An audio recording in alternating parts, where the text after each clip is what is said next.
O painel que vem agora eu considero um dos painéis mais importantes não só dessa sete regional, mas da sete, de todas as sete que eu fui. Por quê? Porque hábitos de consumo é que dirigem. A gente gasta fortunas e fortunas em pesquisas de mercado para saber o que o usuário quer, porque eu vou investir naquela direção. Né? Qualquer planejamento estratégico de negócio, você faz vendo as pesquisas de mercado, o que o consumidor quer, o que o corporativo quer, o que o celular quer, o que cada área quer.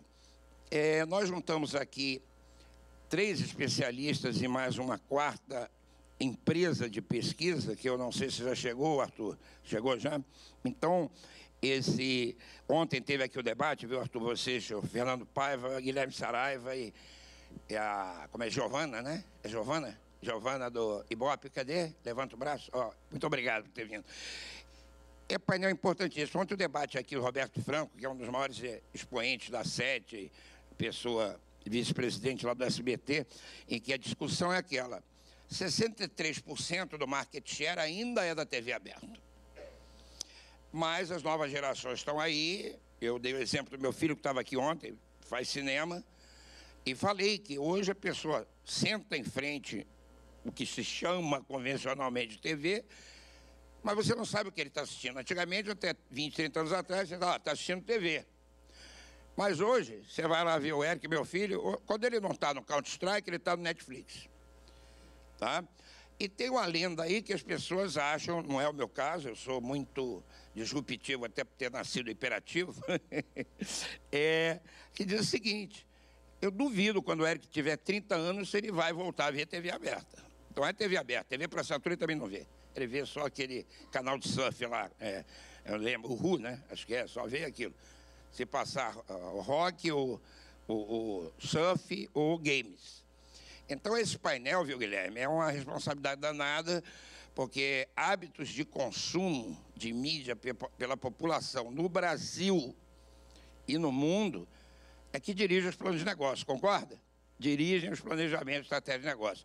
Então, eu tenho a honra de chamar aqui o Arthur, tá? O Arthur William. O Arthur William era há muitos e muitos anos atrás, foi o menino prodígio lá do MBA, que eu dirigi o MBA da UF, era o menino prodígio. Ele é um grande professor hoje, um grande professor de várias universidades, e ele é da EBC TV Brasil. Arthur, por favor, a batuta é sua agora. Muito obrigado. Salva de palmas para o Arthur, por favor.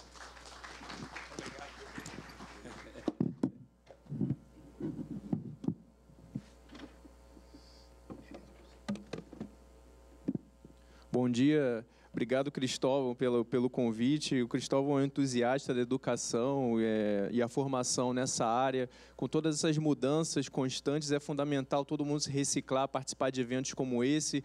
E o Congresso Sudeste da SET, pelo fato de ser aberto, a gente sabe que o congresso que acontece em São Paulo, ele é restrito, né? Tem uma inscrição, acaba sendo mais fechado. Esse aqui ele é aberto ao público, ele também é transmitido pela internet, possibilitando que outras pessoas também possam saber o que está acontecendo, os debates do setor. Como o Cristóvão falou, eu estou lá, né, na TV Brasil como gerente de produção e criação, mas também sou da academia, sou professor de pós-graduação do Instituto Infinet e da Faixa, e a gente está recebendo aqui um debate muito interessante, contando com 4 pessoas com perfis diferentes que complementam e vai gerar um debate muito positivo. Um produtor, no caso eu, um estudioso, uma pessoa da área de pesquisa e alguém ligado à tecnologia. Então, a partir das diversas visões, a gente vai conseguir chegar a um debate bem interessante. Sabemos que há uma mudança muito rápida dentro do setor de tecnologia, de audiovisual, e isso tudo tem como consequência a mudança dos hábitos de consumo de mídia por parte da população, não só do Brasil, como do mundo. O Netflix chegou e se consolidou, o YouTube também, que nasceu em 2005, também se consolidou, e também há tecnologias que aparecem e acabam sendo descontinuadas, como o Snapchat, por exemplo, que surgiu possibilitando a criação de conteúdos e vídeos de curta duração, o Vine, online também surgiu e acabou sendo descontinuado. Então, isso coloca uma pergunta para nós que somos gestores: como fazer um planejamento estratégico a longo e curto prazo, ou a médio prazo, sabendo que tecnologias podem surgir, tendências podem parecer muito interessantes e depois serem descontinuadas ou minimizadas. Eu que trabalho numa empresa pública, lido com isso constantemente, porque é um plano anual, são planos plurianuais, são planejamentos estratégicos que acabam engessando muito qualquer tipo de mudança que venha a partir de uma alteração de tendência de consumo de mídia. Então, por exemplo, a gente acaba fazendo contratos de produção de conteúdo via Fundo Setorial do Audiovisual, que eu só recebo conteúdo daqui a 3, 4 anos. Eu planejei algo hoje, e daqui a 3, 4 anos o consumo de mídia, a tendência já mudou completamente. Então, eu estou com um produto que não está adequado ao mercado. Eu tenho contratos também que demoram demais para a sua execução e, às vezes, eu tenho um produto que tem uma repercussão minimizada por conta disso. Uma solução que a gente tem encontrado é trabalhar com as metodologias de gerenciamento ágeis na produção de conteúdo, como o Scrum. Isso possibilita que eu tenha uma mudança do escopo, que eu tenha um escopo de produção mais flexível, possibilitando a adequação à tendência atual, ao que o mercado tem solicitado. Outra solução é criar spin-offs também. Se eu tenho uma série que não está adequada ao momento, porque ela foi planejada há 3, 4 anos atrás, eu crio spin-offs, que são derivações do conteúdo que são mais adequadas ao momento também. O Guilherme Saraiva, que é o diretor de tecnologia da Rede Telecine, que trabalha na parte de tecnologia, mas em relação a conteúdo também, vai poder falar um pouquinho para a gente. Daqui a pouco ele vai subir aqui para falar. Outra inquietação de produção de conteúdo são os indicadores. Há muitos indicadores aí, alguns são confiáveis, outros, na verdade, são meras publicações de relatórios de marketing de empresas que algumas pessoas acabam confiando. Então, é preciso ter institutos e instituições que forneçam dados confiáveis para a gente ter o melhor planejamento para a execução do nosso orçamento, da nossa estratégia de produção de conteúdo ou até distribuição desse conteúdo. E aí a gente está aqui vai contar também com a participação da Giovana Alcântara, que é diretora comercial regional sudeste da Cantar Ibope Mídia também, para falar um pouquinho sobre esses indicadores, como que isso influi dentro da produção de conteúdo e como isso pode ser benéfico também para o nosso planejamento. Do meu ponto de vista de produção de conteúdo, principalmente uma empresa pública, as pessoas não têm muito hábito de consultar esses indicadores, como se o Ibope não fosse importante, como se o consumo de views no YouTube não fosse importante. E uma estratégia que eu acabei implementando lá é de gamificar essa experiência junto com a equipe, ou seja, você criar premiações constantes, seja anuais ou mensais, do vídeo mais visto no YouTube, do site mais acessado, do programa com um streaming com maior quantidade de espectadores, para você conseguir fazer com que a equipe de produção tenha interesse por esses indicadores e não apenas a área estratégica, a área de gestão. Então, a gamificação do processo de trabalho acaba fazendo com que as pessoas procurem esses dados, se interessem pelos relatórios do Ibope, se interessem pelos relatórios do YouTube, do Facebook, entre outros relatórios.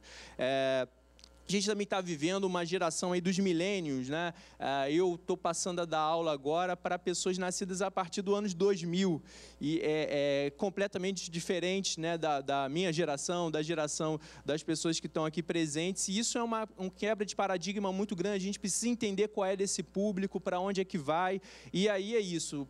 Preciso ter relatórios e o Fernando Paiva, que é diretor de conteúdo, editor da Mobile Time, vai poder falar um pouquinho para a gente com essa perspectiva do futuro, que é o mobile também entrando muito forte e sendo quase mobile only, quase sendo majoritário completamente dentro do mercado. Mas, por outro lado, a gente vive também a sobrevida da televisão. Muitas pessoas falam que a televisão vai morrer, que ela vai acabar, mas os relatórios, inclusive do próprio Ibope e o que sai na mídia, é que a televisão ela tem batido recorde de audiência muito por conta da crise econômica que a gente vive no Brasil. Por conta da crise, as pessoas têm deixado, tem uma migração da TV por assinatura e de outros dispositivos para a TV aberta, e aí novelas da Globo batendo audiência. A gente teve na própria TV Brasil recorde agora do Carnaval durante 2 anos, a maior audiência nos últimos 16 anos, então isso mostra que a televisão ela tem ainda uma força muito grande, diferentemente das previsões catastróficas e apocalípticas que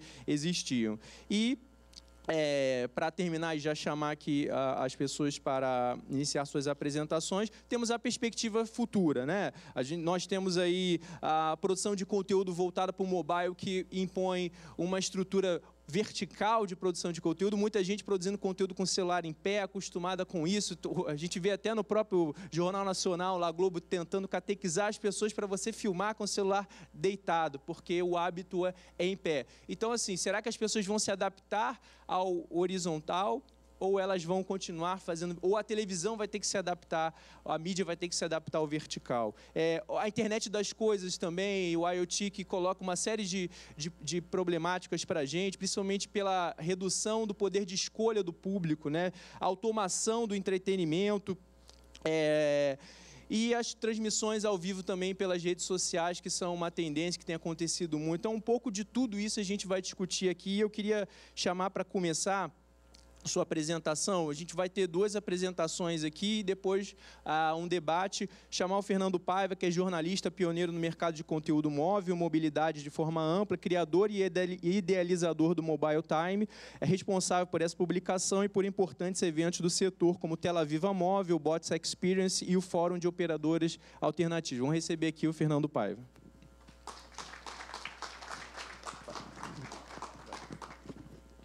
Tem um passador aqui? Bom dia, pessoal. Se puder botar a minha apresentação aqui no telão. Como o Arthur me apresentou, eu sou Fernando Paiva, sou jornalista, escrevo sobre telecomunicações há 18 anos, inicialmente pela Teletime. E desde 2011 sou editor do Mobile Time, que é como se fosse uma spin-off da Teletime, um filhote da Teletime. E sou especializado na cobertura do mercado de mobilidades, a indústria móvel. E mais particularmente o segmento de conteúdo para celular. Eu acompanho esse mercado desde a época dos ringtones monofônicos, conteúdo por SMS, e venho acompanhando a evolução dele até esse presente momento, agora com realidade virtual, realidade aumentada, etc. e tal. Eu vou abrir a minha apresentação com um breve panorama do que é o mercado móvel hoje no Brasil. Imagino que aqui a plateia é mais o pessoal de TV e satélites, talvez. Todo mundo é usuário de telefonia celular, mas não necessariamente acompanha o mercado mobile todo dia. E depois vou apresentar alguns dados sobre comportamento de uso de smartphone pelo brasileiro, que são algumas pesquisas que a gente faz, são pesquisas recorrentes, semestrais, que a gente faz em parceria com uma empresa chamada Opinion Box. Então, vamos lá. Bom, de alguns anos para cá, de 2015 para cá, especialmente, o mercado brasileiro mercado brasileiro móvel, né, vem passando por uma profunda transformação, tá? Desde que se começou a vender celular aqui no Brasil, linhas móveis, a base de linhas móveis em serviço no Brasil vinha crescendo até atingir um pico em maio de 2015, quando havia 284 milhões de linhas móveis em serviço. Era mais de uma linha por habitante, era 1,38 linha por habitante. Ainda é mais de uma por habitante hoje. Naquela época, por que tinha tanta linha em serviço? As pessoas tinham 2, 3, 4 SIM cards, cada um de uma operadora diferente, especialmente o pessoal do pré-pago. Porque naquela época a taxa de interconexão para completar uma chamada numa outra operadora era cara. Então as operadoras faziam promoções para tráfego on-net. Era aquela coisa, de Oi para Oi é ilimitado, 1000 minutos de Oi para Oi. E se quisesse ligar para outra operadora era mais caro, né? Então as pessoas, enfim, trocavam de SIM card, tinha aparelho até de 3 SIM cards, você botava 3 ao mesmo tempo. E dependendo de para que você ligasse, você usava um SIM card diferente. Só que de lá para cá, a taxa de interconexão foi caindo. Hoje a gente tem planos cujo custo do minuto, seja para ligações on-net ou off-net, é o mesmo. Então, começou um processo de consolidação, de concentração do SIM card em um SIM card único. Então, as pessoas começaram a se desfazer daquele monte de SIM cards e passar a ter uma linha só. Então, desde maio de 2015 começou a cair, tá? Aqui esse gráfico são dados da Anatel, tá? O mais recente é de fevereiro desse ano, está em 242 milhões, se não estou enganado, de linhas em serviço, quer dizer, uma queda aí de 30 milhões, enfim, 40 milhões em 3 anos. Agora, isso não quer dizer que tenha menos usuários, né, de telefonia celular no Brasil. Na verdade, isso continua aumentando. As pessoas estão só reduzindo a quantidade de SIM cards. Ao mesmo tempo, aumenta a penetração de smartphones. As pessoas estão trocando seus feature phones por smartphones. Até aqui, obrigado. aumentando o consumo de dados, os planos, as franquias de dados, enfim, crescem a cada ano. Se você comparar quanto que a Vivo, a Oi, a TIM ofereciam 2, 3 anos atrás, era 1 GB, 2 GB, agora já tem planos de 20 GB ou mais por mês, né? Dos internautas brasileiros, hoje, 92% já tem smartphone, tá? E as vendas de aparelhos, essas vendas de aparelhos são dados do IDC, na verdade, acho que 92%, para ser mais preciso, das vendas de celulares no Brasil já são smartphones. Ainda tem, enfim, ali 8% de feature phone, mas está, enfim, trimestre a trimestre cai a participação de feature phones. Inclusive, está ficando caro fazer feature phone, como não tem mais escala, está ficando caro e em algum momento vai estar mais barato ter um smartphone de entrada do que um feature phone. Consequentemente, para as operadoras móveis, receita de dados cresce, receita de voz cai. Voz está virando uma commodity em telefonia celular. A gente teve, inclusive, de um ano para cá, o lançamento de planos de voz ilimitado. Acho que todas as operadoras, a Vivo limitou para o pós-pago, na Claro está no pré e no pós, na TIM está no pré e no pós também, eu acho.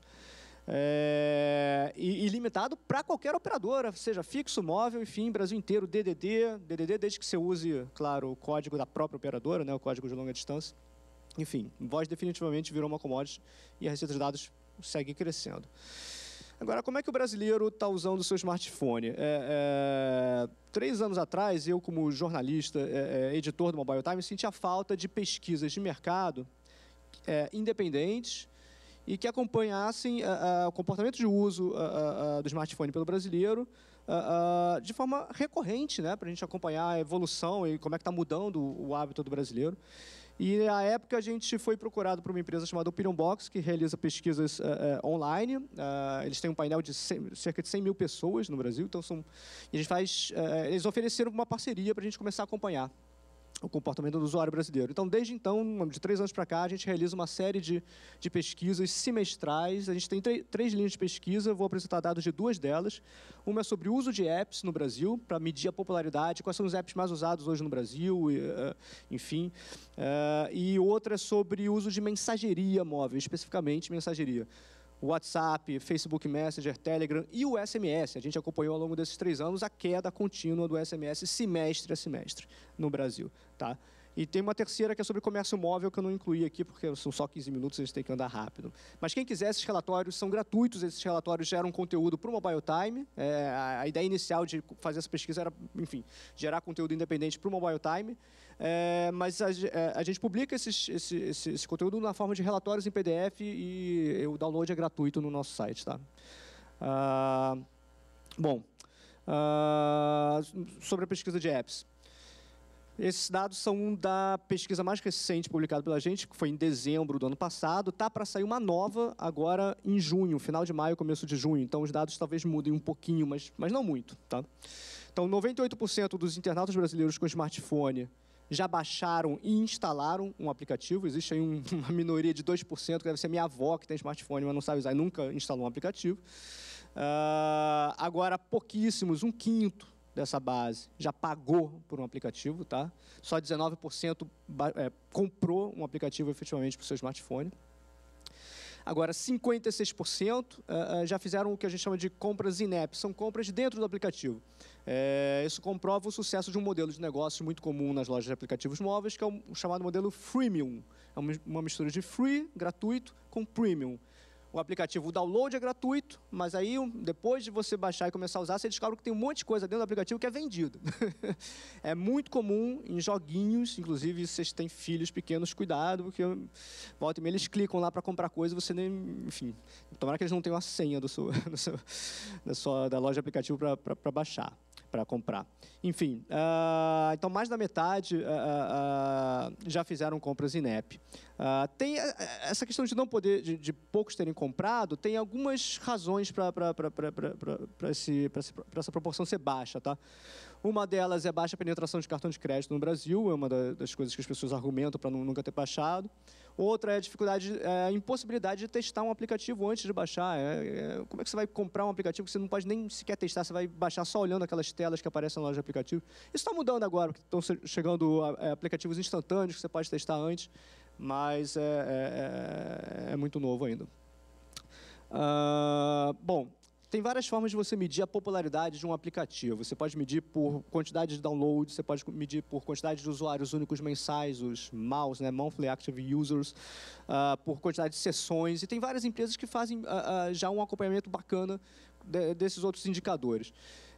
A gente buscou uma outra forma de medir popularidade, que estava ao nosso alcance nessa pesquisa, que era medir a presença do aplicativo na home screen do smartphone, ou seja, na tela inicial, aquela tela que depois que você liga, é a primeira tela que aparece com aqueles aplicativos na sua frente. Então, a gente pede para os entrevistados listarem até 20 aplicativos que eles têm na primeira tela deles. É campo livre, o cara pode escrever livremente, a gente não dá opções, e a gente tem um trabalho enorme depois de juntar e agregar esses resultados. Inclusive, por exemplo, o WhatsApp, agora as pessoas até escrevem direitinho, mas 3 anos atrás você tinha que ver as maneiras que as pessoas escreviam o WhatsApp. Era sem H, um P. E a gente, quando a gente tem certeza que o cara quis dizer WhatsApp, a gente consolida esses resultados. Zap Zap a gente não podia contar como WhatsApp, porque existe um aplicativo chamado Zap Zap. Então, sei lá se o cara quis dizer Zap Zap ou WhatsApp, quando ele escreveu Zap Zap. Então, esses não eram considerados em WhatsApp. Bom, é interessante ver aqui o seguinte. Bom, o WhatsApp lidera, desde o começo da pesquisa, há 3 anos, ele sempre liderou. Essa lista é muito parecida há 3 anos. O que mudou é o 5º lugar aqui, o Uber. Tá? O WhatsApp está presente na tela inicial de 63% dos smartphones brasileiros. Tá? Interessante notar que os 4 primeiros colocados pertencem ao mesmo grupo econômico, ao Zuckerberg, WhatsApp, Facebook, Instagram e Facebook Messenger.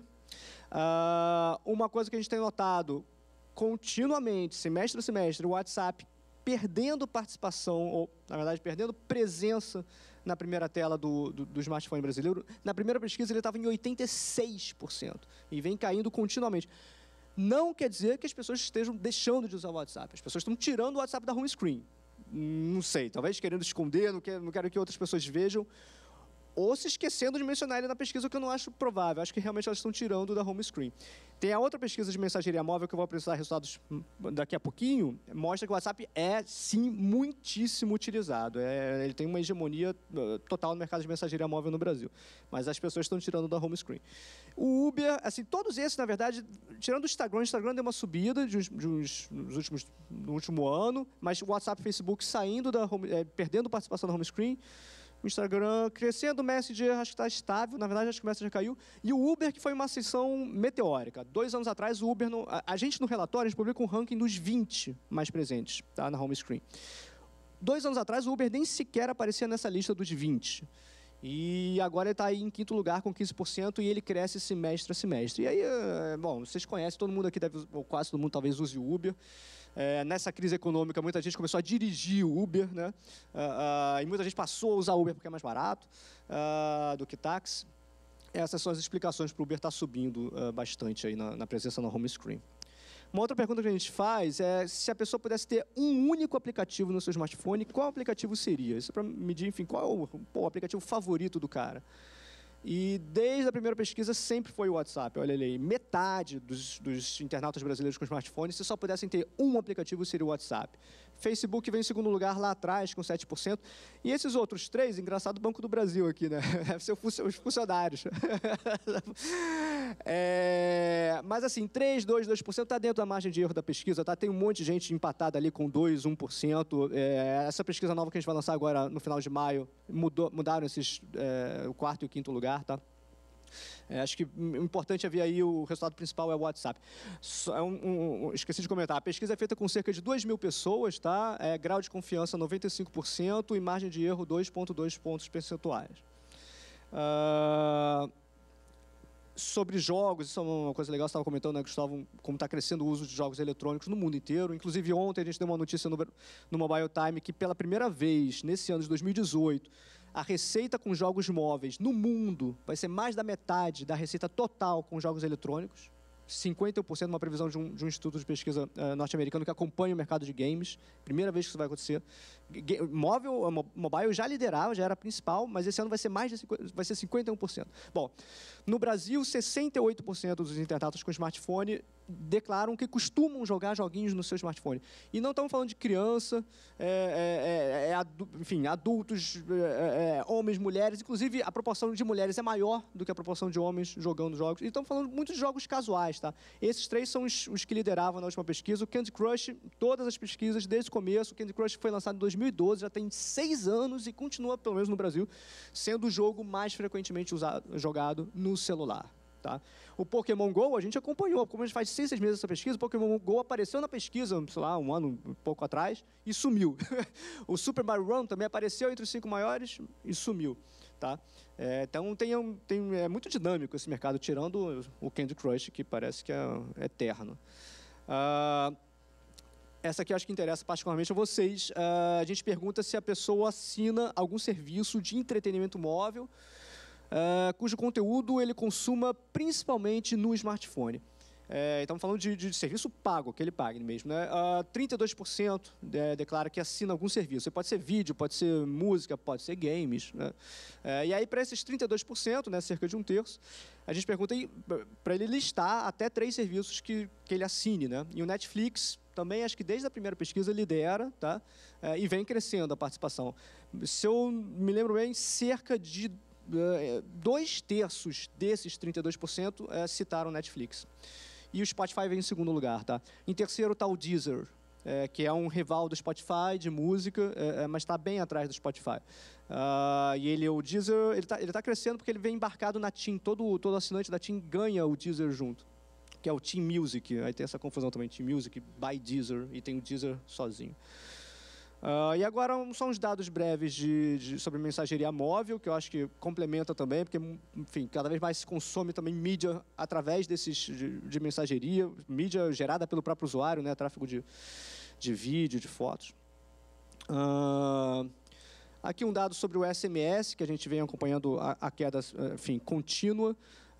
Hoje, 24% dos internautas brasileiros declaram que enviam SMS todo dia ou quase todo dia, ou seja, 1/4, praticamente, e 51% recebem SMS todo dia ou quase todo dia. Essa diferença é porque as pessoas recebem SMS de empresas. O tráfego que continua, na verdade, inclusive, subindo é o chamado tráfego A2P, Application to Peer. São empresas usando o canal do SMS para envio de notificações. Quando você faz uma compra por cartão de crédito, você recebe um SMS sobre a sua compra. Isso continua e cresce, engraçado, sendo puxado pelos algozes do SMS, que são empresas OTT, over the top, que usam o SMS como um canal de dupla autenticação. Quando você vai mudar sua senha no Google ou se cadastrar no Facebook, é muito comum ele te enviar uma senha temporária, uma one-time password, que vale só para aquele momento, por SMS para você entrar no Facebook. Esse é o principal fator que está gerando aumento de demanda no A2P. Agora, no peer-to-peer, na mensagem trocada entre usuários, isso vem caindo a cada semestre. As pessoas preferem muito mais usar o WhatsApp e afins. Tá? Quando a gente pergunta o que a pessoa tem instalado no smartphone, cara, olha a hegemonia do WhatsApp. 96% dos internautas brasileiros com smartphone tem o WhatsApp instalado no seu aparelho. Pode não estar na home screen, está saindo da home screen, mas quase a totalidade tem o WhatsApp. Bem mais do que o Messenger, 76%, está bem à frente. E do Telegram, que subiu em alguns momentos aqui no Brasil, especialmente nas ocorrências de bloqueio judicial do WhatsApp, que nunca duravam mais de 24 horas, foram 4 vezes que o WhatsApp foi bloqueado, mas nesses períodos as pessoas migravam para o Telegram. Isso aqui está mais ou menos, não muda muito de semestre a semestre, está mais ou menos assim já há algum tempo. Depois que o Telegram chegou a 15, estabilizou e ficou lá. E quando a gente pergunta com que frequência a pessoa abre esse aplicativo, no caso do WhatsApp, é praticamente todo dia. 98% diz que abre todo dia ou quase todo dia. É um uso diário. Né? O Messenger já não é tão assim. 63% abrem quase todo dia ou todo dia. E no Telegram, também metade dos usuários do Telegram usam ele praticamente todo dia. Tem muito mais dados nessas pesquisas, quem tiver interesse depois em acompanhar, no Mobile Time só clicar lá em pesquisas, esses aqui são alguns exemplos dos relatórios, tá? Tem outros assuntos também que são pesquisas anuais, tem um sobre roubo de celulares no Brasil, que é bem interessante. A gente vai fazer outra edição agora em julho. E tem uma que eu acho que interessa também a vocês, que é sobre consumo de conteúdo no celular por crianças, uso de smartphone por crianças. Essa é uma preocupação que eu tenho. Eu sou pai de 2 meninos pequenos que estão querendo toda hora usar meu celular. E eu queria saber como é que o brasileiro hoje lida com isso, como é que os pais brasileiros lidam com o smartphone na mão dos seus filhos, né? Essa pesquisa a gente fez em outubro do ano passado, vamos fazer outra agora, também dá para baixar lá. Tem dados impressionantes. A gente separou, a gente entrevistou 650, mais ou menos, pais que têm smartphone, pais de crianças até 12 anos, e a gente separou por faixa etária 0 a 3, 4 a 6, 7 a 9, 10 a 12 anos. E aí, por exemplo, tem criança de 0 a 3 anos, tem 10% das crianças de 0 a 3 anos, de pais que têm smartphone, já tem smartphone próprio. É surreal. Eu acho que não tem linha, espero. Deve ser um celular velho, um smartphone velho que o pai deu. Mas, enfim, essa pesquisa também é bem impressionante. É isso, fico à disposição. Vamos depois aí para o debate. Passo de novo aqui o microfone para o Arthur. Obrigado. Até daqui a pouco. Pô, muito legal, Fernando. Eu sempre uso os relatórios do Mobile Time com meus alunos, né? Eu sou professor da cadeira de Mobile Marketing, né? E é uma pesquisa bem interessante, inclusive no próprio mercado. A gente acaba sendo muito influenciado por relatórios estrangeiros. E lá fora, o Twitter, principalmente nos Estados Unidos, o Twitter faz mais sucesso, o próprio Facebook. Então, as estratégias de distribuição via redes sociais acabam sendo calcadas no Twitter e no Facebook. Quando no Brasil a gente tem o WhatsApp liderando e existem poucas estratégias utilizando o WhatsApp para distribuição, o Socialcast, né, distribuição de conteúdos via redes sociais. Numa outra ponta, a gente vai falar sobre tecnologia aqui, né? O Guilherme Saraiva é diretor de tecnologia do Telecine. O Telecine tem várias experiências nesse sentido, Telecine On, Telecine Play. Ele é formado em engenharia de telecomunicações pelo IME, com MBA em marketing, master em finanças pela FGV e liderou a área de planejamento e tecnologia da Globosat e trabalhou na unidade de clientes corporativos da NET no lançamento do Virtua. Então, recebamos com aplausos aí o Guilherme Saraiva.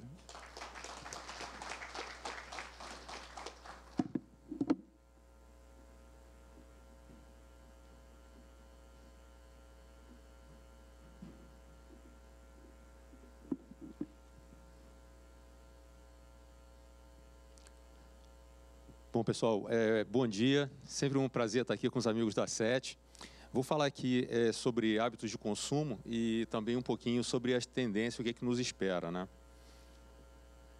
A apresentação está dividida em 4 partes. Falar sobre hábito de consumo sem falar de Netflix não dá, né? É a empresa que está mudando o hábito como a gente aqui brasileiro assiste televisão.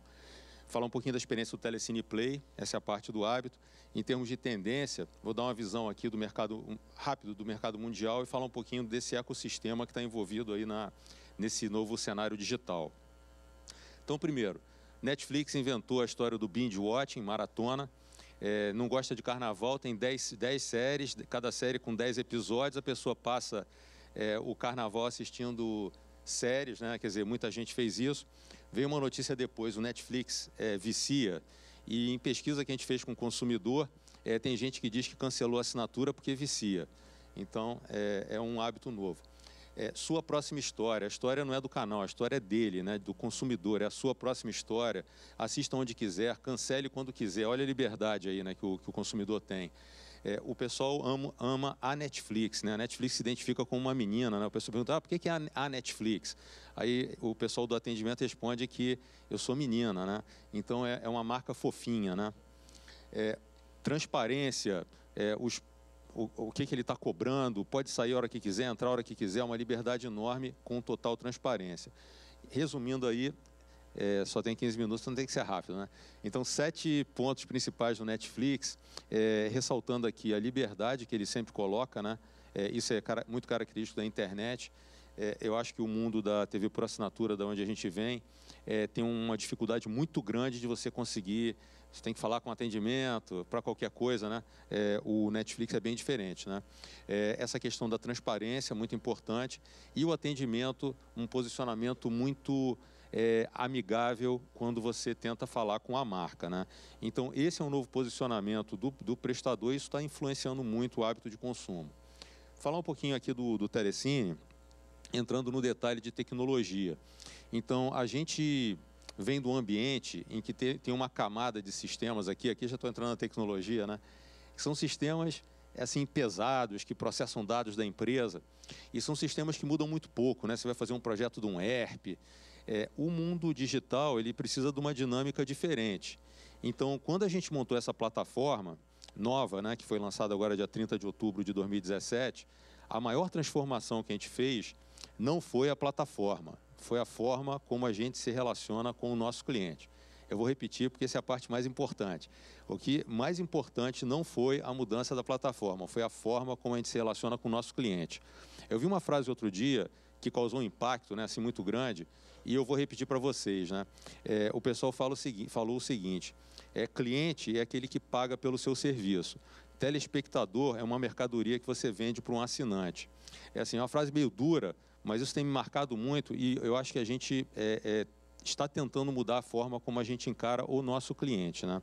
Então, a primeira coisa, a gente tem que tentar dar uma cara para essa pessoa, a gente tem que entender o que ele prefere, o que ele gosta, o que ele consome, em que hora, em que dispositivo. Claro que isso não dá para uma pessoa olhar. O Telecine tem quase 4,5 milhões de assinantes.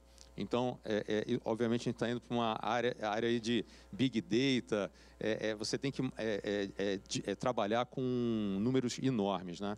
Então, a plataforma que a gente implantou de vídeo, ela é uma parte de uma solução, que é essa solução completa aqui, que envolve o relacionamento com o cliente. A gente tem que atender esse cliente, tem que fazer com que ele, quando tem uma dificuldade, resolva seu problema. Quando a gente fala de relacionamento, não é necessariamente ele falar com um ser humano, você tem que ter um portal que ele consiga resolver seus problemas sozinho. A maioria das pessoas não quer falar com ninguém, quer resolver sozinho.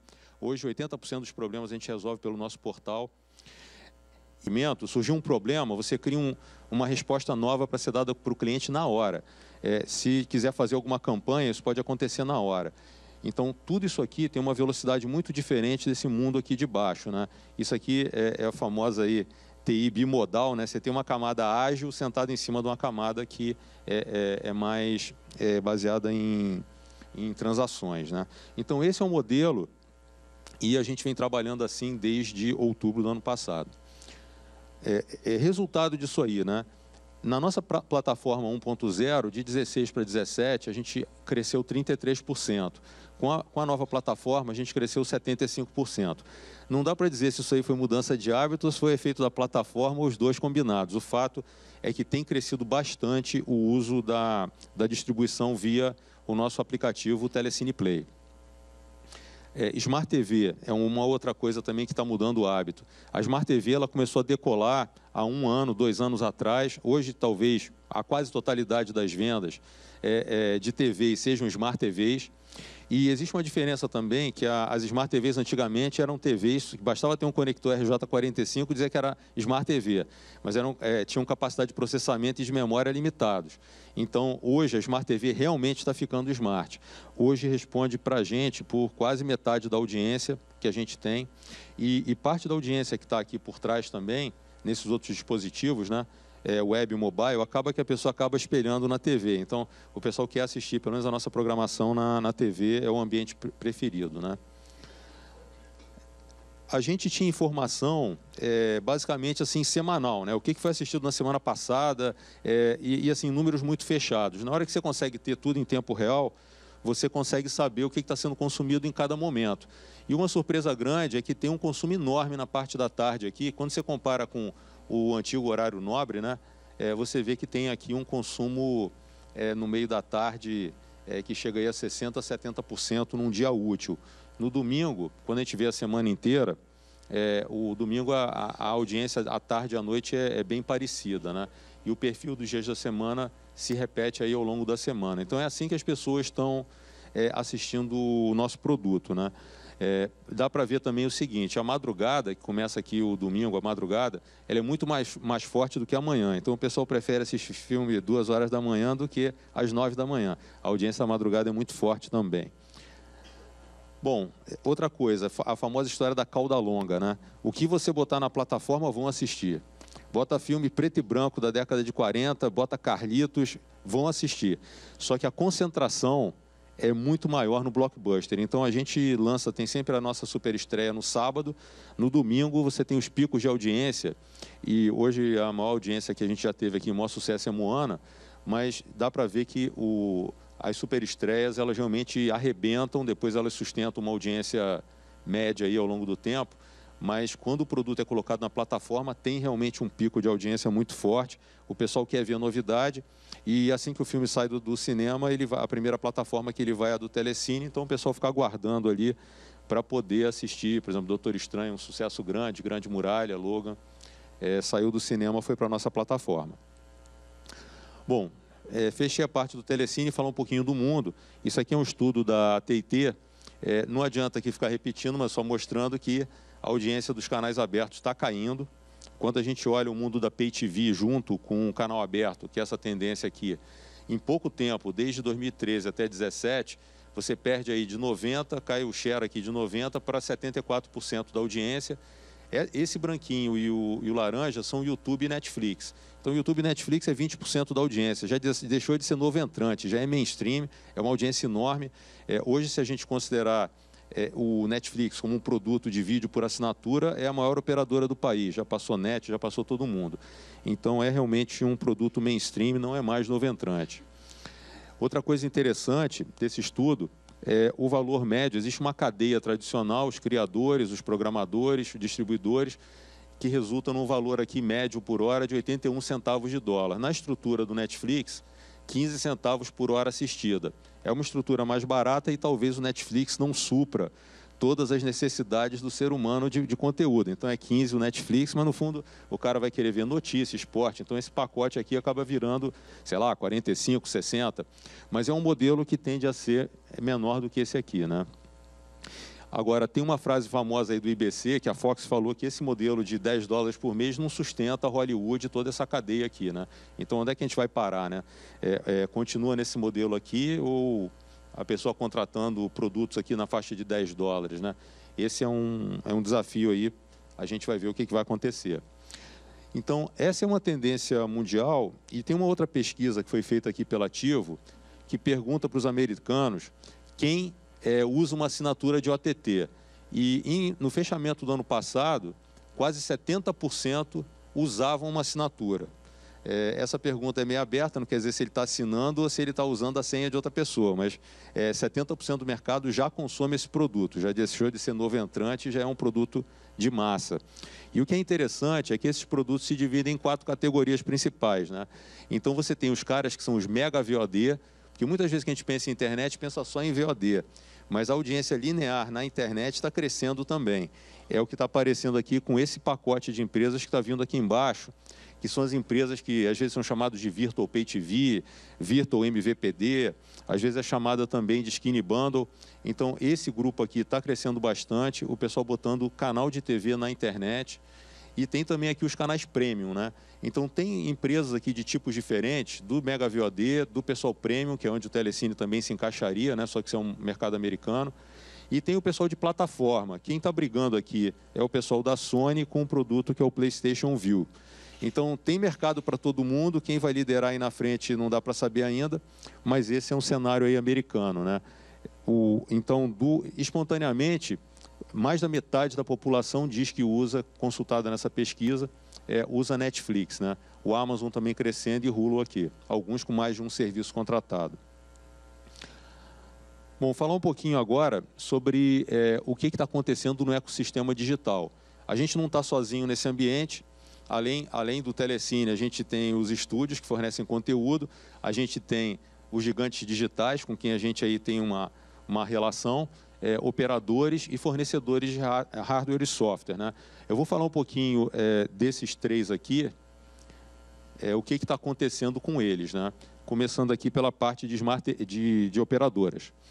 Então, eu não sei se alguém já entrou no Now Online, mas o Now é muito interessante, porque eles conseguiram juntar a experiência da Pay TV com a experiência do mundo online. Então, a minha esposa estava assistindo no Now pelo set-top box, e quando a gente abriu aqui o Now Online na internet, o que estava sendo assistido no set-top box é oferecido para continuar na internet. Então, é uma tendência, uma novidade interessante você casar esses dois ambientes e ter uma experiência, que o americano gosta de falar, seamless, né? Você sai de um ambiente e no outro você continua vendo o que você começou no primeiro.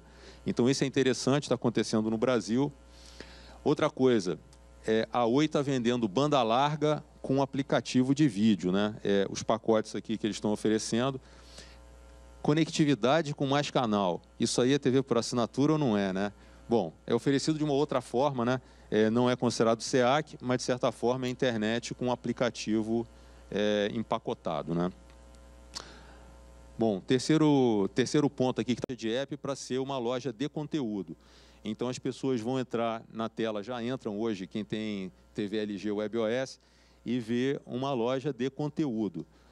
Qual é o canal que está distribuindo cada programa desse? Não sei, mas está tudo dentro da LG integrado com eles. É um trabalho grande de integração. Nessa linha de loja de conteúdo, quem tem smartphone da Apple, nessa última atualização do iOS, em março agora, talvez alguns já tenham percebido, apareceu, quando atualizou o iOS, um novo aplicativo que só tem embaixo escrito TV. É o aplicativo que tem esse ícone aqui.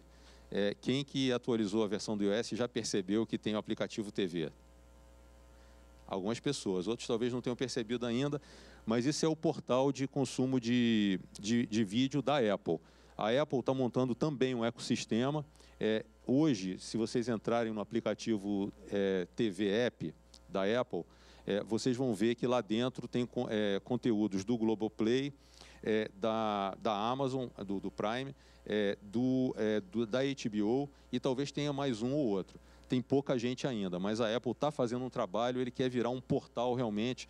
E uma grande coisa dessas empresas, tipo Apple e Google, é a questão que eles são muito bons em tecnologia, em usabilidade. Então, pode ser que muita gente não vai querer ficar com 5, 6 apps e vai entrar na Apple, no aplicativo de TV, e a Apple vai direcionando para onde você vai assistir. O TV App não é pago, né? Mas bom, obviamente vai vir por trás aí a famosa inteligência artificial e os assistentes virtuais, né? Eu baixei o Google Assistant, brinquei com ele no início, ele era meio esquisito, né? Hoje em dia ele está muito mais esperto. Então eu acho que vale a pena também quem quiser brincar um pouquinho. Pessoal, era isso que eu tinha para falar para vocês. Obrigado. Assistam o Telecine Play. Quem não tiver ainda, o aplicativo não é cobrado, pode baixar, é grátis. Para assistir o vídeo tem que assinar com a NET, Sky ou tal, mas pode dar para baixar, não tem custo. Valeu, pessoal. Obrigado.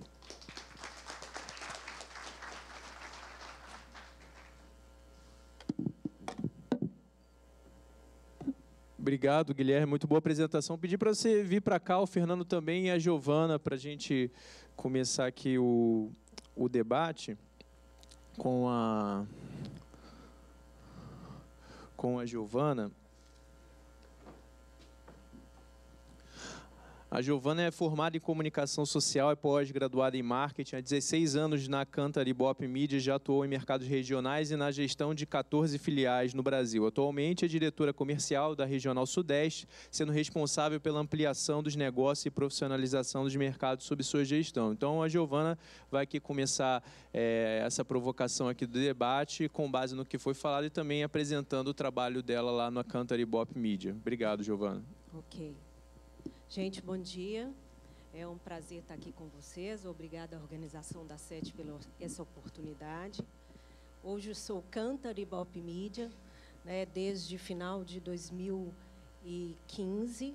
Né, e isso, o Ibope é uma empresa que tem tradição aí na América Latina, com uma atuação de mais de 70 anos, e há pouco mais de 3 anos se tornou uma empresa global, né, como Cantar Ibope Media, o que dá para a gente um escopo que é cada vez mais amplo do ponto de vista da medição. Né? Uma medição que hoje é medição de conteúdo. Né? A gente viu aqui muito a exploração, assim, tá bom, a gente tem uma série de plataformas, né? E esse tem sido o nosso grande desafio, né? Enquanto um provedor de uma métrica, né, que é uma referência para o mercado. Nunca investimos tanto na medição de conteúdo. né, uma medição de conteúdo que hoje é multiplataforma, né, ela não está mais só no TV convencional, né, ela está também, né, quando você pensa aí nas possibilidades de acessar esse conteúdo, o mobile, que vem com uma força muito grande, né, o próprio o notebook, enfim, todas as possibilidades, todas as telas, né, elas precisam ser medidas. E como que a gente está evoluindo nessa medição? Medindo o conteúdo, né, dando uma identificação para esse conteúdo, para que ele seja medido. E uma coisa muito importante, né, que a gente tem visto assim, em várias outras pesquisas que a gente faz, além da medição eletrônica, é que se o conteúdo ele é interessante, né, se o conteúdo ele consegue conectar com aquele público-alvo para qual ele foi desenvolvido, ele tem atenção, ele tem audiência. Né? E cada vez mais os produtores de conteúdo eles precisam estar focados nisso. E esse conteúdo ele é um conteúdo que, quando você pensa, né, em toda a expertise que as emissoras de televisão têm, de uma produção de muito tempo, especialmente no Brasil, onde você tem a TV muito forte, a tendência, né, é que esse conteúdo ele esteja disponível em outras plataformas e, com isso, ele tenha a atenção, né, do telespectador. Essa semana eu tive no Próxima, né, que é um dos maiores eventos de digital aí do nosso país, e ouvi muito falar de tudo que a gente falou, né, que eu ouvi aqui hoje já pela manhã. Nós estamos vivendo aí uma revolução, né? Dizem que a quarta revolução industrial, que inclui inteligência artificial, que inclui cada vez mais, né, essa questão assim da interação com as pessoas. Mas, ainda que a gente tenha todo esse ambiente de tecnologia, tem uma coisa que não mudou, e isso foi muito dito lá, né, nesses 2 dias de evento, que de fato as pessoas querem ter a melhor experiência, né? Então, o grande desafio de quem produz conteúdo, de quem conecta com as pessoas, é melhorar a experiência, né, nesse consumo, né? Às vezes envolvendo um game, envolvendo inteligência artificial, mas não deixa de ser conteúdo, e que de fato interessa é o quanto as pessoas vão valorizar e vão se sentir bem ali, né, passando por essa experiência. Né? E a TV segue muito forte nesse ambiente. Né? Quando a gente pensa, por exemplo, no próprio TV convencional, né, nós recentemente fizemos uma pesquisa aí, que é o Dimension. O Dimension ele traz dados não só do Brasil, mas pesquisa também outros 4 países aí. Você tem dados também da Inglaterra, dos Estados Unidos, da França. E a televisão ela segue como um destaque do ponto de vista, né, de acesso a conteúdo. 98% das pessoas ainda têm o hábito de assistir TV convencional. E a grande estratégia do ponto de vista até de planejamento de mídia é trabalhar o cross, né, o cross-mídia. Por quê? Porque as plataformas elas são complementares. Não só as plataformas, mas os meios, né, como um todo. No outro estudo recente de uma outra empresa do grupo, o BrandZ, que talvez vocês tenham ouvido falar, as empresas, né, de maior valor de marca, né, que foram as top 10 aqui no Brasil, são empresas que desenvolveram campanhas cross-mídias, né, com pelo menos 6 meios, e que envolvia a TV.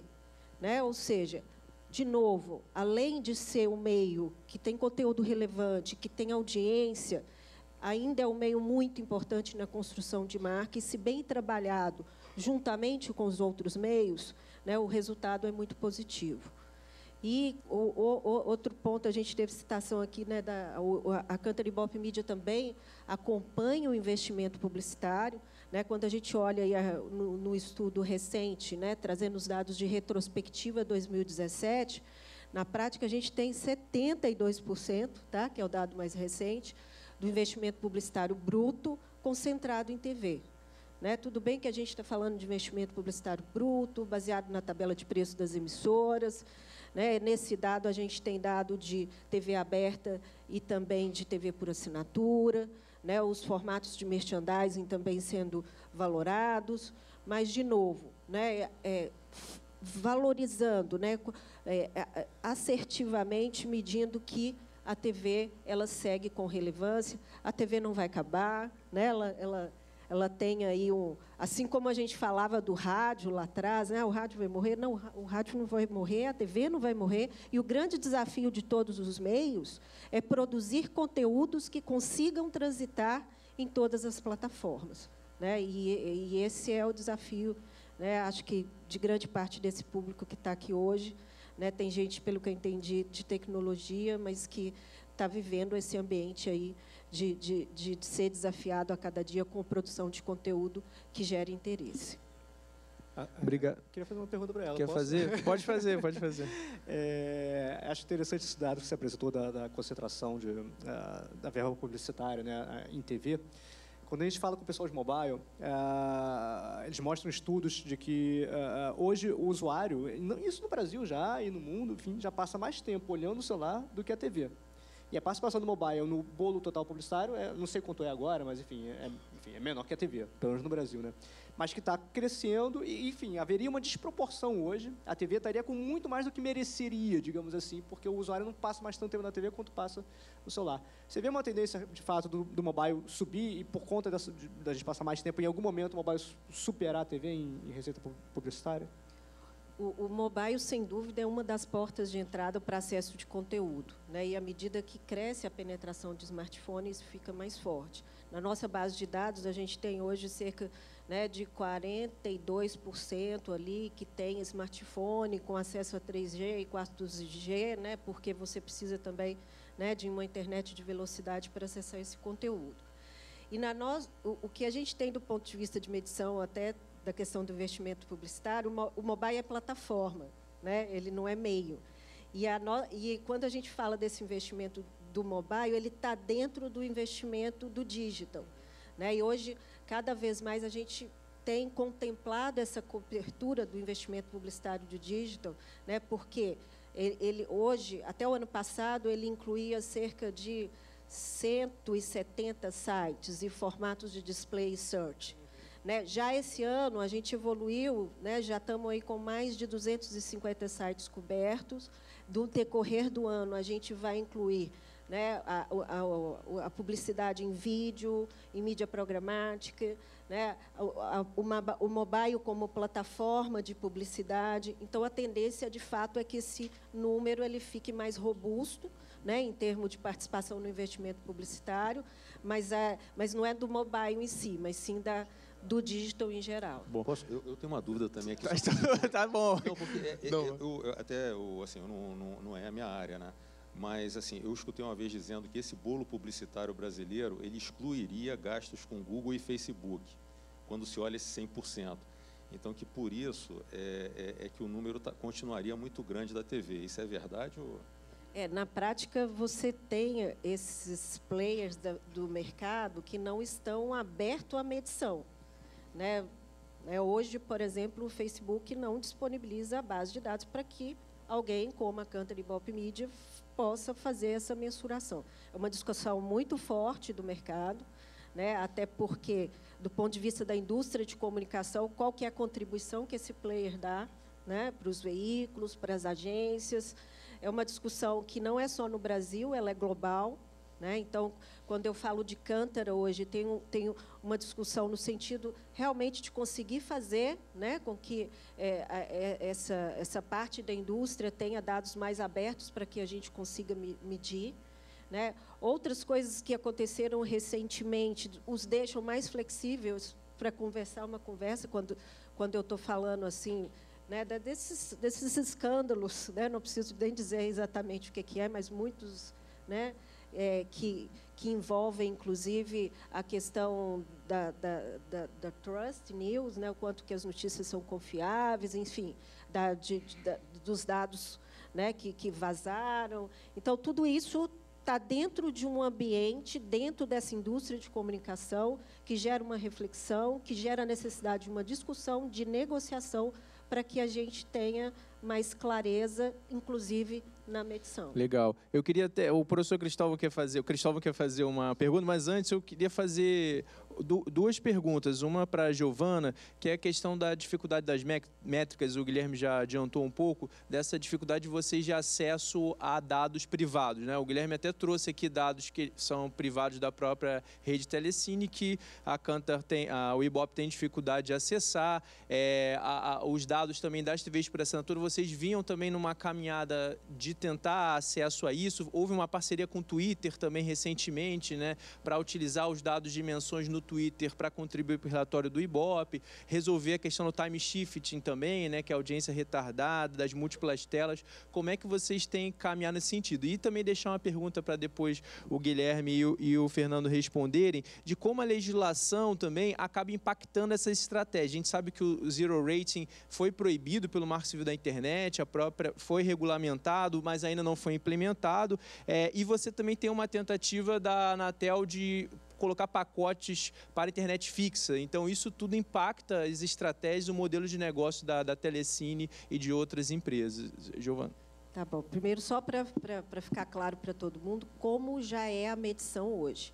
Hoje, a Kantar Ibope Media ela já tem um painel, né, de 6.060 domicílios, né, espalhados em 15 regiões metropolitanas, inclusive com dado independente para cada uma dessas regiões metropolitanas. E nessa medição, que é uma medição eletrônica, né, com um aparelho que a gente chama de meter ou people meter, você já tem a medição, né, do VOD e você já tem a medição do TSV. Então, quando eu falo da audiência do Telecine, já está no nosso radar. Né? Inclusive, a Globosat é um grupo que trabalha ativamente com todos esses dados. O que a gente quer trazer de evolução? Estamos estudando aqui no Brasil e já temos operações em outros países. Né? Por exemplo, como que a gente junta esse dado do meu painel meter com o dado que a gente chama de RPD, né? Que é o dado que é coletado lá no set-top box da operadora. Né? Porque tem um dado ali que não tem uma seleção amostral, que não tem, né, nenhum critério estatístico de seleção, né, o que tem ali a base de assinantes, mas será que eu não posso utilizar, né, essa informação de forma que o dado que eu tenho da medição tradicional tenha mais granularidade? Isso está no nosso radar, inclusive, com um acordo com as próprias operadoras. Né? A gente está testando isso. Com relação ao Twitter, né, o Twitter ele é parceiro da Kantar, né, Ibope Media. Né? O que a gente tem hoje é um sistema que permite que você faça uma análise associada da audiência com volume de comentários no Twitter. Né? E esse estudo ele tem sido muito desafiador no sentido assim, o programa que é mais tweetado, ele tem maior audiência. Né? Qual que é a influência dos comentários positivos, dos comentários negativos? Né? Não existe, né, eu diria, uma receita de bolo. Né? O fato é que, quando você tem um volume de comentários, né, isso tem uma associação com uma audiência crescente. Né? Agora, a questão da positividade, né, e da negatividade dos comentários ainda não tem uma regra. Né? Muitas vezes você pode até ter um programa que está sendo mal falado e, por isso, as pessoas tenham mais interesse em ver. Né? Aliás, o brasileiro ele é assim, bem crítico, né, nesse ponto de criticar conteúdo, de criticar programas. Né? E o fato é que essa ferramenta do Twitter ela é bem legal, porque, para quem está, né, sentado na cadeira de programação de TV, né, além de ver aquela informação da medição real-time, né, de TV, que é o dado que a gente entrega hoje para as emissoras de TV, né, você, durante a exibição do programa, acompanhar a audiência que ele tem, é fazer uma associação, tá bom, mas o que as pessoas estão dizendo? Né? A gente, se for um programa ao vivo, faz sentido mudar alguma coisa no conteúdo, né, ainda durante a transmissão? Então, veja que são ferramentas que fazem com que, cada vez mais, né, quem está na linha de frente da construção de programação, consiga tomar decisão em relação à experiência que as pessoas estão tendo e assistindo aquele conteúdo. Obrigado. Como é que o cenário regulatório impacta essa estratégia de vocês aí, no telecine, de mobile, principalmente? Então, a gente, na parte da TV por assinatura, tem toda uma regulamentação que a gente segue, né? O que foi colocado assim, essa não é uma área que é minha especialidade, mas acho que o mundo da internet ele é tão aberto, assim, por exemplo, eu fico vendo, eu tenho uma filha que já não é mais pequena, mas está com 16 anos. Cara, assim, ela assiste as pessoas na internet, ela aprendeu a fazer maquiagem, aprendeu a brincar de boneca, com pessoas brasileiras fazendo programa. É um conteúdo diferente do que às vezes são esses conteúdos mais incentivados, mas para mim é conteúdo brasileiro também, né? Então eu acho que é difícil dizer que essa população que tem acesso à internet não tem acesso a conteúdo brasileiro. É tanta gente fazendo sucesso. Hoje eu fico vendo, por exemplo, tive com ela na CCXP, Comic Con, né? E as pessoas ali, youtuber, são famosos, os caras chegam lá, todo mundo... Então, assim, poxa, será que não tem conteúdo brasileiro na internet, né? Um negócio...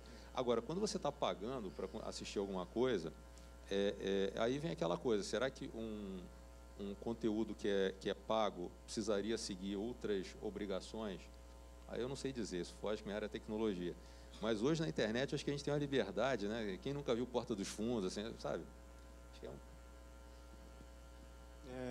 no mobile, enfim, claro que a regulamentação e leis podem influenciar bastante. A gente teve, alguns anos atrás, a Lei do Bem, que incentivou bastante a produção de smartphones no Brasil e ajudou a crescer essa penetração de smartphones no Brasil e também fomentava o desenvolvimento de aplicativos nacionais, que eles tinham que vir embarcados.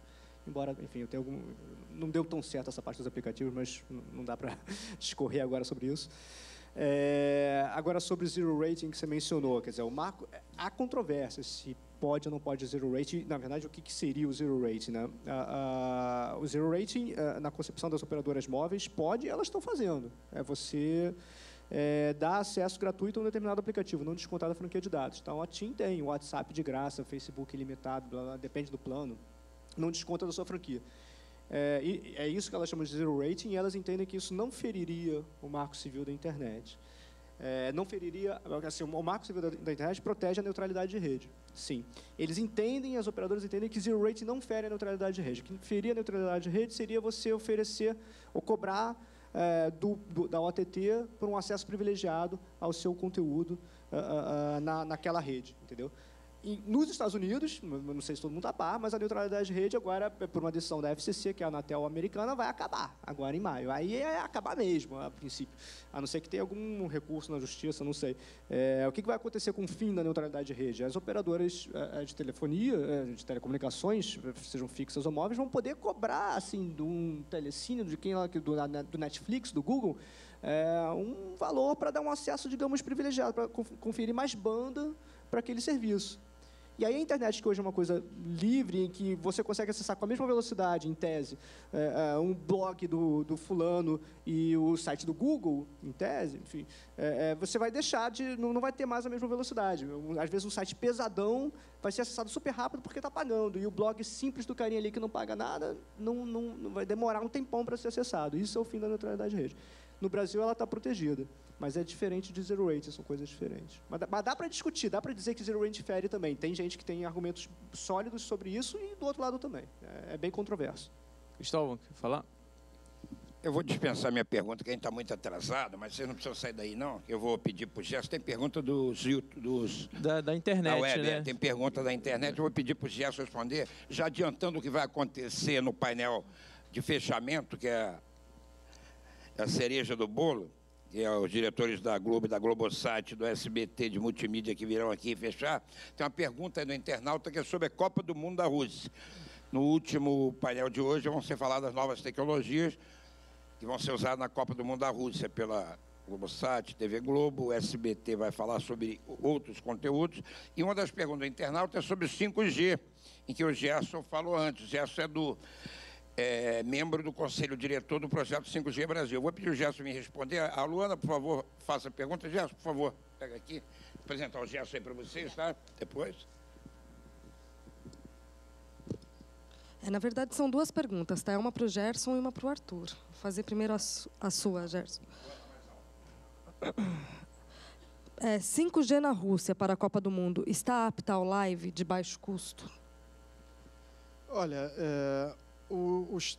estão havendo testes de 5G, mas 5G, falando de 5G na Rússia, não existe ainda uma massificação de dispositivos de 5G, eles estão numa fase de teste, ou seja, está acontecendo teste no mundo todo em 5G, mas eu não diria que vai ser um teste disponível para a população, vai ser simplesmente localizado em vários países, inclusive no Brasil, tem alguns testes previstos, tem testes já acontecendo, que já aconteceram no Brasil. Então, vamos diferenciar o que vai ser para o público em geral e o que continua sendo ambiente de teste localizado, que vai ser ainda o 5G com respeito à Copa do Mundo. E, Arthur, o Vladimir perguntou para você.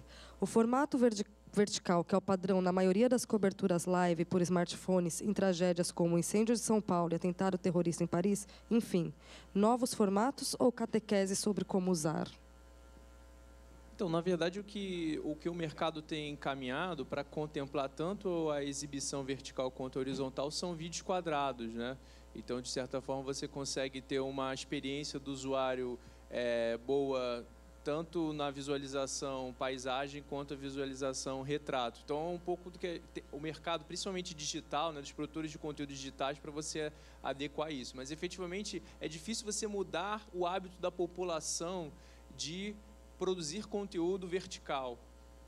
A gente está vendo isso na catequese, né, da Globo para a produção de conteúdo deitado, mas a população continua fazendo em pé porque é natural, porque é um hábito da população. Então é isso, eu acho que é mais fácil a gente se adaptar a essa realidade, que são vídeos quadrados, do que tentar modificar algo que eu não vejo muita saída.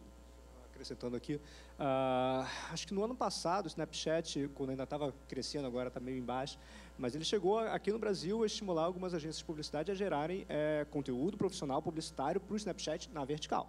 Foi produzido na vertical. E a gente tem, existe também um serviço da Vivo de streaming de vídeo chamado Studio Plus, que é feito na França. Boa parte do conteúdo é francês, mas tem conteúdo brasileiro também. E que tem conteúdo na vertical. Já tem uma série inteira, uma série de 10 episódios produzido na vertical. Profissional, conteúdo profissional. Dá tempo para mais uma? Não, via YouTube? Tá, a última via YouTube, nós estamos atrasados só 35 minutos. O Christian Nunes, da Rádio TV Canção Nova, pergunta: qual a possibilidade e quanto tempo do mobile se tornar a primeira tela em um ambiente multitelas? Depende do que você está chamando de... Assim, se for por tempo de uso, já é. As pessoas já passam mais tempo olhando o seu celular do que vendo TV. Se você contabilizar minutos, já é a primeira tela. Agora, para consumo de conteúdo profissional, sabe, conteúdo de vídeo, audiovisual, não sei. Tem tipos de conteúdo que eu, não sei, aí uma visão minha, talvez o pessoal do Ibope, o Telecine, possa falar melhor. Eu gosto de ver um filme numa TV grande, no máximo no tablet, mas no smartphone não, eu acho pequenininho demais. Agora, tem gente que vai ter o smartphone e não vai ter uma super TV e vai querer ver no smartphone. Então, não sei, depende do conteúdo. Um conteúdo rápido eu gosto de ver no smartphone, numa boa, 1 minuto, 2 minutos. Agora, um filme não me agrada. Só para dar uma referência. E o negócio da TV você vê em conjunto. Você vê com a sua família. Você pessoal, vamos ser breves, que o tempo já estamos 35 minutos. Deixa ela responder mais breve, meio minuto. Tá, são 2 dados complementares aí, né? Você tem, hoje, por exemplo, um telespectador que dedica mais ou menos 4 horas e 19 minutos por semana à audiência de televisão. Tá? Estou falando de tempo médio. E quando eu falo audiência de conteúdos televisivos, ok?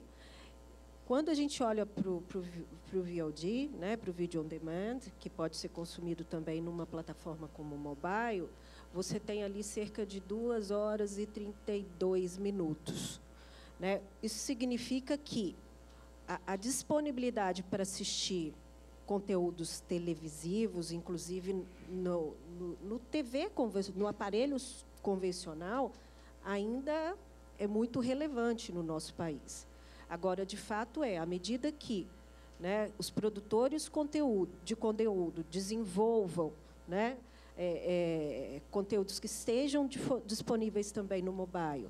E, além disso, né, que a população esteja preparada com uma internet com velocidade, com um aparelho de qualidade para acessar, né, esse conteúdo, isso tende a crescer, né? Mas é muito importante a gente, inclusive, pensar no Brasil como um todo, né? Eu mesmo digo que, até olhando para o nosso dado, nós estamos falando de 15 regiões metropolitanas, mas o Brasil ainda é maior do que isso, né? Ou seja, você ainda teremos, durante muito tempo, muita gente assistindo TV no aparelho convencional como principal forma de entretenimento, né? E cada vez mais as pessoas tendem a dividir esse tempo com outras plataformas. Só um adendo sobre a questão do 5G. Eu acho que a Copa do 5G vai ser a de 2022, que é no Catar, né? A gente vai ter as primeiras redes 5G comerciais no mundo em 2020, ou agora é pré-5G. A Copa de 2014 foi a primeira Copa 4G, em que tinha rede comercial 4G, a Copa do Brasil de 2014, e 5G deve ser a de 2022.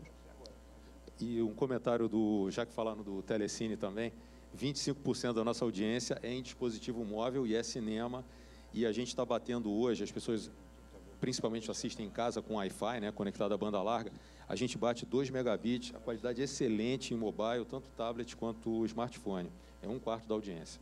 Obrigado, Giovana, obrigado, Guilherme, obrigado, Fernando, valeu, gente, vamos para a próxima. Olha, pessoal, o Hall da Fama continua. Muito obrigado por ter aceitado nosso convite. Esperamos que a Ibope Cantar Mídia continue com a série. Muito obrigado. Olha, o Hall da Fama ali continuar e o 5G aqui com o Gerson também, ali no Hall da Fama. Eu quero apresentar a vocês aqui o Gerson, que é do membro do Conselho Diretor do Projeto 5G Brasil, para vocês conversarem. E ali, vocês quiserem conversar com os palestrantes, no hall aqui atrás, por favor, tá? Muito obrigado. Mais uma vez eu digo para a audiência da web, para a audiência aqui presente, visitar aqui ao lado o showroom aqui, que é um showroom que vocês não têm acesso normalmente. São estações montadas aqui ao lado, antenas de satélite, tem o Marcelo para atender ali, temos ali o Marcão, e ainda tem uma antena para barco, internet em barco aqui, tem uma antena de 75 centímetros para internet em locais remotos, tem antena de Ultra HD 4K, naquela televisão Sony que está vendo lá, aquilo lá é vídeo ao vivo, que está ali no hall, aquela TV da Sony, gentilmente cedida pela SES lá, pelo Jurandir. Então, incentivo vocês a aproveitarem tudo isso. Vamos parar para um café, daqui a 15 minutos já voltamos. Muito obrigado.